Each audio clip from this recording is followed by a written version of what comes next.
আমি সত্যি খুব ভাগ্যবান যে সিলেটের মানুষের এত ভালোবাসা পেয়েছি। তাদের জন্য কিছুই করতে পারিনি, হয়তো চেষ্টা করছি কিছু। তারা আমাকে এত ভালোবাসা দিয়েছে, আমাকে সারা জীবনের জন্য আমাকে ঋণী করে ফেলছে। এবং আমি সত্যি যখন শুধু প্রভিন্সিয়ালে যেখানে থাকি না কেন চেষ্টা করছি সিলেটবাসীর জন্য কিছু একটা করতে। ইনশাল্লাহ চেষ্টা হলো, সিলেটবাসী হলে আমার মনে থাকবে। যে টাকাগুলো এগুলো কি করা হবে এই ব্যাপারে একটু যদি বলতেন। আচ্ছা, এখানে এখানে এই টাকা হলো, এখানে কত আসছে? 17 লাখ। কত টাকা আসছে?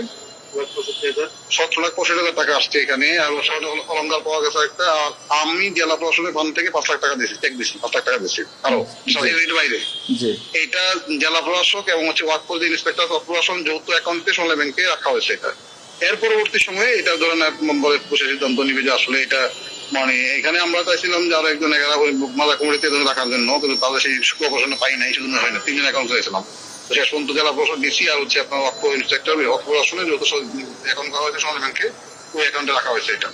আর খরচ টরচ কি হবে না হবে এটা তো পরবর্তী সিদ্ধান্ত, পরবর্তী জেলা প্রশাসক বা এখানে স্থানীয় নেতৃবৃন্দ আছে, মন্ত্রীরা আছে, তারা যেমনি চায় ঠিকঠাক করে তারপরে পলিসি ঠিক করবে।